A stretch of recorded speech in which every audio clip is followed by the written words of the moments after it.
안녕하세요. 오늘은 톨스토이의 이제 그 대자와 운명 이 두 작품을 나누겠습니다. 그 두 작품을 나누는 이유는 대자를 나눠서 이해를 해야 이제 운명을 이해할 수 있기 때문에 그렇습니다. 이제 다시금 좀 약간 좀 이제 리마인드를 한다라고 한다 그러면 톨스토이는 이제 그 기독교적인 작품을 많이 썼고, 그리고 가난한 자들을 돌아보는 어떤 내용들, 그리고 이제 약자들, 사회적 약자들, 혹은 농민들이 그를 깨우치길 바랬고, 계몽운동이 일어나길 바랬고, 또한 이들이 더 잘 살기를 바랬던 그런 사람이 되겠습니다. 사랑이 많았던 사람이죠. 자, 그럼 이제 대자라는 작품에 대해서 먼저 살펴보도록 하겠습니다. 아니 뭐 제목이 대자하니까 이게 뭔 소리야 할 수가 있는데, 러시아잖아요, 배경이. 이제 그 그리스 정교회인데, 그 교회 안에 아이가 세례를 받을 때 따로 이제 그 교회 안에 영적인 후견인으로서 대부와 대모를 세워요. 그러니까 영적인 아버지와 영적인 어머니 역할하는 사람을 또 세우는 겁니다. 그래야 이제 세례를 이제 받을 수 있게 돼요. 근데 거기에 이제 아들이 대자가 되는 겁니다. 그러니까 이제 아들이 되는 애가 주인공이 돼서 제목이 대자 뭐 이렇게 된 겁니다. 이야기는 이렇습니다. 어느 날 가난한 농부가 이제 그 아이를 낳게 됐어요. 아이를 얻게 됐어요. 근데 세례를 받아야 되는데 대부나 대모를 할 역할의 사람이 없는 겁니다. 그래서 한참 몇 번 거절을 당하다가 길을 가던 중에 만난 어떤 남자가 자기가 대부 역할을 해주겠다. 그리고 이제 이 남자가 또 놀랍게도 대모 역할을 해줄 여자는 이제 이 마을 이제 시내에 들어가서 어떠한 상점에 가봐라. 그 상점의 딸이 이 아이의 대모 역할을 해줄 것이다라는 것을 알려줍니다. 그래서 이 부모는 신기한 마음을 품고 정말 가봤더니 그 상점 상인의 딸이 이제 대모 역할을 해주겠다 해가지고 이 아이는 세례를 받게 됩니다. 그리고 이 대부는 이제 어느 날 사라지고요. 이렇게 이제 아이가 자라가는데 아이는 대단히 총명했습니다. 다른 아이들이 5년 만에 배울 걸 1년 만에 배우기도 하고 하면서 잘 커서 10대 소년이 되었는데, 이 아이가 어느 날 그리스도 부활제 때 항상 대모는 이제 교회 안에 보이는데 대부가 안 보이니까 부모님께 이제 말을 합니다. 대부를 만나고 싶습니다. 그러니까 부모님이 고민을 하다가 그럼 너가 한번 가서 찾아봐라. 주변에 어딘가 있을지도 모른다라고 해서 이 소녀는 이제 영적인 아버지 그 대부를 찾기 위해서 길을 떠나게 됩니다. 길을 떠나는 과정에서 이제 뭐 어떤 남자를 만나게 되는데 우연히 만났는데 이 남자가 대부였어요. 신기하게도 곧바로 우연히 만났는데, 그러더니 이 대부인 이 남자가 말합니다. 너가 이제 다음 날에 이리로 와서 이렇게 와라. 그럼 나를 다시 만날 수 있을 거야. 거기 찾아라. 거기가 내 집이다. 라면서 헤어집니다. 이 소년이 정말 그 대부가 말한 대로 뭐 해가 보이는 방향으로 이렇게 가가지고 갔더니 정말 숲길이 있고 뭐 이런 여러 가지 절차를 걸쳐서 집에 도달합니다. 그래서 들어갔더니 이 대부가 사는 집은 정말 아름다운 궁전이었고 정말 평화로운 곳이었어요. 마치 이 세상 같지 않은 곳이었습니다. 그리고 이 대부가 방을 하나하나 쭉 보여주는데 딱 한 군데의 이 방은 절대 들어가지 마라. 잠겨 있지는 않지만 너가 알아서 순종해서 들어가지 않기를 바란다라고 하면서 막은 방이 있었어요. 그리고 이제 대자가 이제 혼자 지내게끔 이제 내버려 뒀는데, 아니나 다를까 이제 판도라의 상자죠. 그리고 아담도 선악과를 따먹었고 이제 들어가면 안 되는 방에 궁금증이 생겨서 결국엔 들어간 겁니다. 들어갔더니 이제 사면이 다 이제 세상이 막 보이는 어떤 특이한 방이었고, 가운데 이제 의자가 있었고 옆에 지팡이가 있었습니다. 그래서 이 소년이 들어가서 지팡이를 잡는 순간 이 사방의 배경이 쫙 펼쳐지면서 세상이 다 보이는 겁니다. 다 보이기 시작을 하면서 이제 자신이 사는 동네를 살펴보니까 때마침 아버지께서 밤에 이제 주무시려고 하는데 이제 아버지가 보이는 거예요. 이제 세상이 다 보이니까. 밤에 이제 주무시려고 하는 중에 이제 그 아버지의 어떤 농사 수확물을 훔쳐가려고 하는 도둑이 들어오는 게 보였습니다. 그래서 이 소년이 놀라가지고 아버지라고 외치니까 아버지가 자다가 꿈속에서 아들이 외치는 소리 듣고 깨어나가지고 이 도둑을 잡았습니다. 뭐 이런 일이 벌어지고요.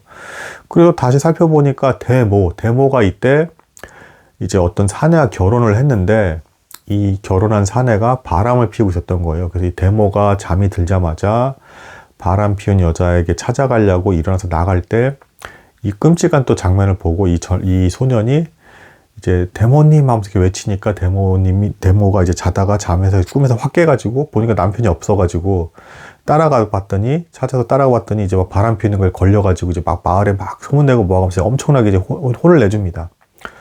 또 한 번은 이제 어머니가 또 이제 다시 보니까 이제 주무시려고 하는데 또 이제 옷장을 열어서 이제 뭔가 도둑질을 하려고 하는 도둑이 들어온 거예요. 그래서 어머니라고 이렇게 외쳤으니까 어머니가 일어나서 딱 근데 도둑이랑 이제 마주치게 돼서 도둑이 어쩔 수 없이 어머니를 죽이려고 하니까 이 소년이 그 이제 내려다보고 있는 그 방에 옆에 있던 지팡이를 던져서 도둑을 죽여버립니다. 그러고 나서 이제 곧바로 그 대부, 이제 그 이상한 이 방의 주인, 이 대부가 나타나더니 소년에게 말을 합니다. 너는 내가 시키는 대로 하지 않았어. 이 방에 내가 들어오지 말라고 했지. 이곳은 함부로 들어오면 안 되는 곳이야. 하나님께서 다스리시는 공간이야. 근데 네가 들어와서 지금 사람들의 운명을 바꿔버렸어. 너가 물론 이 사람들의 운명, 이 삶의 어떤 형태에 있어서 네가 봤을 때는 이게 잘못된 것이기 때문에 네가 직접 계획해서 고치려고 했지만 이건 다 하나님의 계획 안에 있었던 것이고 네가 다 온전히 이해할 수 없는 것들이었어. 너가 만약에 조금 더 세상에 개입해서 난리 쳤으면 이 세상의 인구의 절반은 사라졌을 거야. 이렇게까지 무섭게 얘기를 합니다. 그러면서 그리고 넌 지금 방금 도둑을 죽였는데 이거에 대한 죄에 대한 벌을 받아야 돼. 그러니까 이 모든 하나님의 섭리를 네가 다 깨부셨기 때문에 말도 안 되는 일이 벌어졌어라고 하면서 이 대부가 보여줍니다. 실제로 이 소년이 개입해서 이제 첫 번째 사건이었죠. 아버지가 자고 있는데 도둑이 이제 볕단을 가져가려 했던 거. 그래서 그 도둑을 잡게 됐잖아요. 아버지가 소년이 알려줘가지고. 그랬더니 일이 잘 되기는커녕 이 도둑이 감옥에 가서 더 흉악한 범죄를 배워가지고 나타나가지고 더 많은 범죄를 저지르고 다니게 되고요. 감옥에서 나오고 나서. 그리고 또 이제 그 대모가 이제 자고 있을 때 남편이 바람 피는 걸 알려줬잖아요. 그래서 기껏 알려줬더니 이 남편과 그 바람핀 여자는 소문이 나서 이제 평판이 명예가 완전히 망가지잖아요. 그래서 더 타락해서 완전히 망가지게 되고 그 모습을 보고 이 대모조차도 또 술 중독에 빠지면서 완전 인생을 자포자기하게 되고요. 그리고 그 도둑을 이제 이 소년이 지팡이를 던져가지고 이제 죽이고 어머니를 보호했잖아요. 근데 이 어머니도 더 살았더니 더 범죄를 하게 돼서 내가 차라리 그때 도둑의 손에 죽었으면 하고 하면서 아쉬워합니다. 그러니까 이걸 이제 다 보여주면서 대부가 말합니다. 넌 다시 세상으로 나가서 이 죄값을 네가 다 지불을 해야 돼. 그러니까 이 소년이 자신이 잘못한 것을 이제 깨달으면서 그럼 어떻게 하겠습니까? 하니까 어딜 가면 어떤 놀라운 은자가 나타날 거야. 그래서 그 사람한테 배움을 받고 너는 평생 남은 인생을 이 죄값을 지불하면서 살아야 돼. 라고 해서 이 소년이 길을 떠납니다. 역시 떠나는 과정에 또 이런 걸 봐요. 이제 어떤 길에 가다가 논밭에 풀어진 망아지가 막 날뛰고 있었는데 사람들이 둘러싸면서 잡으려고 하니까 망아지가 더 밭을 망치고 있는 거죠. 그래서 소년이 그걸 보고 차라리 그냥 망아지를 내버려 두세요. 그리고 주인이 멀리서 부르게 하면 되잖아요. 라니까 진짜로 사람들이 다 떨어져 나가고 주인이 부르니까 망아지가 알아서 밭에서 나오는. 그래서 밭이 더 망가지지 않게 되는 이런 거죠. 교훈을 주는 부분이죠. 그러니까 쓸데없이 참견을 하면 더 망칠 수가 있다는 어떤 교훈을 주는 겁니다. 또 이제 길을 가다가 또 이제 신기한 경험을 또 이제 하게 되는데 식당에 갔는데 어떤 그 식당 주인이 계속 바닥을 닦고 있는데 더러운 걸레로 닦는 거예요. 계속 더러운 걸레로. 그러니까 닦을 때마다 다시 더러운 때가 다시 이제 줄무늬가 생기는 거죠. 그래서 이 소년이 말을 합니다. 걸레를 깨끗이 빨고서는 방 청소를 하세요 하니까 이제 걸레를 깨끗이 빨고 방 청소했더니 이제 깨끗해진 거죠. 그 식당 청소가 이제 깨끗해진 거죠. 그래가지고 주인이 감사해하고요. 또 길을 가다가 이제 그 모닥불을 피려고 하는 사람을 만나게 되는 숲에서. 근데 마른 가지에 불이 다 붙기 전에 자꾸 장작을 놓으니까 불이 안 붙는 거예요. 그래서 이 소년이 불이 충분히 제대로 붙은 다음에 그 다음에 장작을 놓으세요 이렇게 말을 하고 떠납니다. 그러고 나서 이제 그 은자를 만나게 되지. 도인 같은 사람인데 그래서 이 도인이 넌 왜 나한테 찾아왔냐면서 이렇게 대화를 주고받다가 이제 자기가 죄값을 치러야 됩니다라고 하니까 이 도인이 이제 들으면서 그래 그러면 내가 시킨 대로 이렇게 하렴 하면서 이제 불에 타다 남은 어떤 장작 같은 나무를 이렇게 심어다 놓고서는 물과 계열과에 놓고서는 여기에 이제 너는 항상 계열과의 물을 입에다가 한가득 담아다가 계속 부어라. 입으로 이렇게 부어라. 그러면서 여기에 이제 그 식물이 자랄 때까지 계속 그렇게 해라. 라고 하니까 이 소년은 황당한 어떤 생각이 들게 되죠. 시킨 대로 계속 합니다. 그렇게 하면서 생활을 하다 보니까 사람들이 이 소년의 모습을 보고 저 사람은 뭔가 있는 신선 같은 도인 같은 신기한 사람이다 라고 생각을 하면서 이 소년에게 막 찾아오면서 먹을 것도 주고 뭐도 하고 막 합니다. 어떤 특별한 어떤 신령한 사람인 줄 알고. 그러니까 이 소년이 나는 아무것도 아닌데 이 사람들이 왜 그럴까라고 생각하다가 도중에 이제 강도를 만나게 돼요. 강도를 만나게 되는데 3번을 만나게 됩니다. 그리고 그때마다 이 소년이 처음에는 강도에게 이렇게 나쁘게 살면 안 되죠라고 했다가 이 강도가 널 내가 죽이지는 않으면 다행인 줄 알고 하면서 이제 협박을 당하게 되고요. 2번째 만났을 때도 역시 강도가 이제 또 이제 만났을 때 이제 이번에 이제 조금 더 어떤 신앙심이 자라게 돼서 하나님의 이름을 운운하면서 이제 그러면 안 됩니다. 죄를 지으면 안 됩니다. 막 이렇게 얘기를 합니다. 근데 강도한테 또 거절을 당해요. 그러다가 이 소년이 마치는 이제 노인이 되었을 때 모든 것을 초월하고 이제 초탈한 상태에서 이제 마음의 평정을 얻은 상태에서 3번째 만났을 때 강도를 만났을 때 이때는 단순히 강도가 뭐 더 선행을 베풀어서 주변 사람들에게 뭐 잘 지낸다거나 피해를 안 주길 바라는 어떤 그런 마음에서가 아니라 그냥 이 사람 자체가 불쌍해서 그래서 바지가랑을 붙들고 울면서 얘기를 합니다.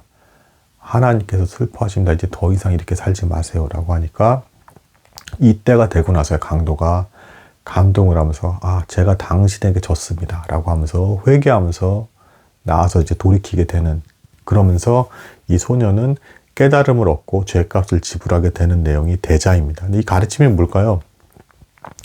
이걸 황당하게 해석하는 분을 봤어요. 그러니까 예를 들면 잘못하는 사람들을 소년이 개입했더니 더 잘못이 커졌잖아요. 그래서 지적하지 말고 잘못한 거 보면 그냥 넘어가라 이렇게 해석하는 분까지도 봤는데 그건 절대 아니고요. 좀 극단적으로 표현한 건데 뭐냐면 뭔가 누군가를 교정할 때 잘못된 거를 지적하고 말해야 될 때가 분명히 존재하긴 하죠. 근데 그거보다 더 중요한 건 마음의 자세라는 것입니다. 핵심 주제는 거기에 나와 있어요. 그 소년이 이제 그 은자에게 다가가면서 가는 과정에서 당나귀가 막 밭을 막 밟고 막 이렇게 있는데 내버려 둔 거고 그리고 그 다음에 더러워진 걸레로 막 식당을 청소하는 어떤 그런 장면들 있잖아요. 그때 그 더러워진 걸레는 소년의 마음을 말하는 것입니다. 아무리 올바른 말을 해도 소년이 더러운 마음의 상태에서 말을 하게 되면 상대가 그게 진심이 아닌 걸 알기 때문에 돌이켜지지가 않는다. 그러니까 네 마음이 깨끗해지고 나서야 다른 사람을 정화시킬 수 있다라는 교훈을 주는 겁니다. 그리고 3번째 아까 불을 묻히는데 모닥불이 잘 안 붙은 거는 때가 차야 그게 가능하다는데 교훈을 이제 보여주는 것이고요. 그래서 당나귀 사건은 이제 쓸데없이 마음이 깨끗해지지 않은 상태에서 개입해봤자 쓸모가 없다라는 걸 얘기해 주는 거예요. 이런 교훈을 주는 겁니다. 그래서 좀 이제 극단적으로 조금 이제 톨스토이가 표현을 한 거긴 한데, 그러니까 누가 잘못된 것에 대해서 교정해 주려고 이렇게 지적하거나 이렇게 말하는 게 전혀 불편하다는 걸 얘기하는 게 아니라, 그걸 하기에 앞서서 먼저는 너가 마음이 정화가 되고 깨끗해져야 그런 상태가 되고 나서 사랑으로 그 사람을 감싸려고 해야 그 사람이 진정으로 교화가 된다. 그리고 세상의 악이 사라지기 시작할 것이다. 라는 겁니다. 그러니까 그 이상한 방에 들어가서 세상에 다 보이는 거기서 도둑이나 아니면 바람 피는 사람이나 이렇게 바로 잡으려 바로 이렇게 얘기만 그냥 한 거 가지고는 진심이 들어가 있지 않기 때문에 하나도 교정이 되지 않는다. 그래서 추가로 이런 표현이 나옵니다. 마음이 뜨거운 사람이어야 다른 사람의 마음을 기쁘게 할 수 있다. 그러니까 이 소년이 그 은자를 만나서 이제 어떤 이제 엉뚱해 보이는 행동을 계속 하는 그 과정 속에서 인내심 속에서 마음이 성숙하고 자라가면서 마음이 정화되고 교정되고 바로 잘못된 것을 보자마자 생각 없이 지적하면서 이걸 고쳐야 되라고 말하는 상태가 아닌 사람 자체, 그 죄 안에 놓인 사람 자체를 불쌍히 여기는 마음이 생겨서 말을 할 때 비로소 강도조차도 돌이키게 되는 우리의 마음이 깨끗해지고 마음이 뜨거워지고 그런 상태로 상대방의 기쁨을 불어넣는 것이 진정으로 교화시키고 세상을 깨끗해하는 방법이다라는 걸 가르쳐 주려고 대자라는 소설을 쓴 겁니다. 자, 그럼 참고로 운명이라는 소설은 어떤 내용이냐? 운명은 거꾸로 전혀 기독교적인 색채도 없고요. 내용은 대략 이렇습니다. 하지 무라드라는 그 러시아의 체첸 지역에서 살던 이슬람교인 사람이 있었어요. 하지 무라드. 체첸 지역은 어떤 곳이냐? 전통적으로 중동 지역과 부서니까 러시아의 남서쪽에 구석에 완전 위치한 곳이에요. 그래서 중동 쪽이랑 가깝기 때문에 회교도들, 이슬람교인들이 많은 곳이에요. 이곳에서 그 이슬람교인들을 두고 러시아는 어쨌든 기본적으로는 그리스도 정교회잖아요. 그래서 기독교인이라는 이유로 이들을 포교한다는 명목 아래서 오히려 박해하고 수탈하고 괴롭히고 침략하는 이런 일이 발생을 했습니다. 오히려 이제 사랑을 베푸는 게 아니라 대립이 벌어지면서, 왜냐하면 기독교와 회교도 이슬람교니까 충돌이 일어나면서 항상 게릴라전과 전쟁이 벌어지는, 그래서 거기에 분노한 러시아군들은 마을을 쓸어버리고, 그럼 그 마을 쓸어버림을 당한 이 체첸 사람들은 너무 또 분노해서 다시 또 게릴라전을 하는, 계속 전투 상태가 벌어지게 되는 끔찍한 곳이었습니다. 그곳에서 이 운명의 주제는 뭐냐면, 체첸 사람들의 그 엉겅퀴 같은 끈질긴 생명력, 그리고 삶을 포기하지 않는 자세, 그리고 결국에는 이 러시아 정부와 이 체첸 지역도 이제 그 사람들끼리 뭉치는 가운데서 권력 구조가 생기잖아요. 그 러시아에 대항하기 위해서. 근데 그 권력 구조의 최정상에 있는 인물은 지극히 타락한 인물이고, 백성들을 괴롭히면서 싸우는 사람이고, 러시아도 사실은 군인들을 동원하지만 똑같이 백성들을 괴롭히면서 싸움을 붙이는 어떤 그런 구조를 보여줍니다. 그 안에서 하지 무라드라는 인물의 어떤 비극적인 삶, 이것을 이제 보여준 것이 운명이 되겠습니다. 어떤 운명이냐, 결론은 간단히 말씀드려서 하지 무라드가 죽습니다. 그게 운명이에요. 그러니까 뭐예요? 폭력성을 띠고 전쟁을 해서는 세상이 해결되지 않는다. 대자의 주제와 연결이 되죠. 그래서 제가 두 작품을 같이 나눈 겁니다. 이 운명에서는 이 하지 무라드는 사람이 어떤 사람이냐면, 이 체첸군의 이제 최고 이제 그 우두머리의 오른팔격인 사람인데, 이 사람이 어쩔 수 없이 이 안에 벌어진 권력 암투 때문에 협박받는 위치, 그리고 서로 앙숙인 어떤 그런 게 연결된 부분이 있어서 러시아에 투항을 합니다. 그러면서 러시아에 앞으로 이제 그 충성을 하겠습니다. 근데 그 이유 중에는 가장 중요한 이유는 사실은 뭐냐면, 이 체첸군의 최고 우두머리가 백성들을 박해하면서 러시아군과 또 싸우고 있었어요. 이제 뭐 마을별로 접수를 하면서 또 우리는 다 통합을 하면서 알라의 뜻을 섬기면서 러시아군과 싸워야 돼 하면서 백성들 잘해준 게 아니라, 또 이 자기 백성들한테 폭력적으로 이렇게 사람들 차출해가고 괴롭히면서 싸움을 벌이고 있었는데, 이 하지 무라드라는 사람의 가족들이 인질이 된 겁니다. 인질이 되니까 이 하지 무라드는 어떻게든 가족을 살리고 싶은 마음에 러시아군에 투항을 하고, 러시아군한테 뭐라고, 그 장교들, 고위 장교들한테 뭐라 얘기했냐면, 당신들이 잡아간 체첸 군인들 포로를 체첸 군들에게 보내주고, 내 가족들이 다시 러시아에 이렇게 돌아올 수 있게끔 해줘서 나와 함께 러시아에서 살 수 있게 좀 만들어 주십시오라고 하지 무라드라는 인물이 부탁을 한 거예요. 사실상 굉장히 싸움 능력과 전투 능력이 뛰어난 사람이었습니다. 전술적으로도 뛰어나고 인품도 훌륭하고. 그래서 러시아에서는 이 사람이 항복해서 왔을 때 너무 기뻐하면서, 이제 체첸군을 이제 반란군을 진압할 수 있을 거야 라고 하면서 이렇게 막 좋아하고 있었는데, 하지 무라드가 그런 부탁을 하니까 그 부분에 대해서는 이제 좀 생각을 해볼게, 그리고 너에 대해서 완전히 믿을 수는 없을 것 같아 라는 묘한 어떤 유동적인 좀 이렇게 자세를 취합니다. 그러니까 하지 무라드가 이것에 대해서 또 실망을 하게 돼가지고, 그러면 직접 내가 체첸에 몰래 들어가서 내 가족을 직접 이제 어떻게든 탈출시키게끔 구조를 해야 된다라는 말인가. 그러니까 여기서 좀 이제 좀 슬픈 현실이지만, 아무리 이렇게 용맹한 남자를 하더라도 가족은 인질이 될 경우에는 아무 힘을 쓸 수가 없는 것이고, 또 가족 때문에 사실은 이 사람이 전투에 그동안 참여한 것이기도 합니다. 어쨌든 하지 무라드는 이 문제에 대한 해법을 폭력에서 찾고 있고, 그래서 역시 또 이 체첸군의 우두머리를 죽이고 내가 가족을 이제 구출해야겠다라고 하면서 또 러시아를 배신하고 길을 나섭니다. 이 배신해서 도망가는 과정에서 머리를 써가지고 우편에 갈 걸 왼쪽 길로 갔는데 하필 거기가 늪지대가 되면서 결국에는 이제 발이 묶이면서 포위를 당하게 됩니다. 이 포위를 당한 상태에서 하지 무라드와 부하 4명이 그 수백 명의 러시아 군에게 포위된 상태에서 죽기 살기로 계속 싸우다가 마침내는 잡혀서 목을 베임을 당하게 되는 운명. 그러니까 이제 폭력성으로는 이 문제가 해결되지 않는다라는 교훈을 보여주는 그런 주제 작품이 이제 운명이 되겠습니다.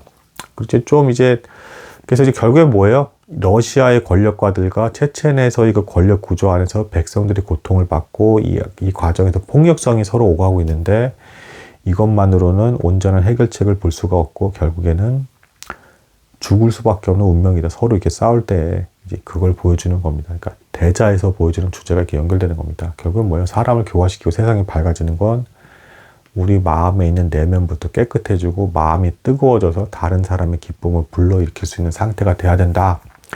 라는 주제가 이제 그 대자와 운명이 서로 이제 연결되는 그런 구조가 되겠습니다.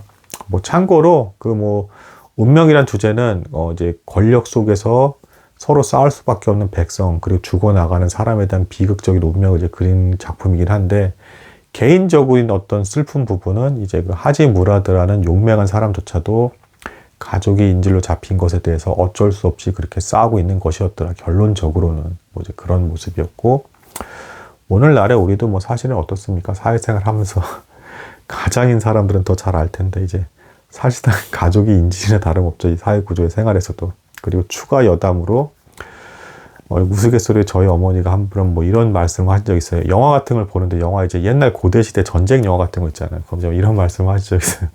쟤네는 저 시대에 먹을 것도 없는데 뭐 먹고 저렇게 맨날 싸우냐 하면서 이제 막 우스갯소리를 하신 말씀이 있는데, 그때 시대의 그 군인들, 뭐 이제 그나마 서양 영화, 이제 서양 군인들은 조금 이제 로마 군인이나 좀 멋있게 무장을 좀 하죠. 근데 동양 영화 보면 막 쫄쫄이 굶고 이상한 뭐 엉성한 막 무장에 막 기껏 창이나 들고 있고 막 이래서 막 싸우고 하는데 도망을 안 가잖아요. 신기하게 뭐.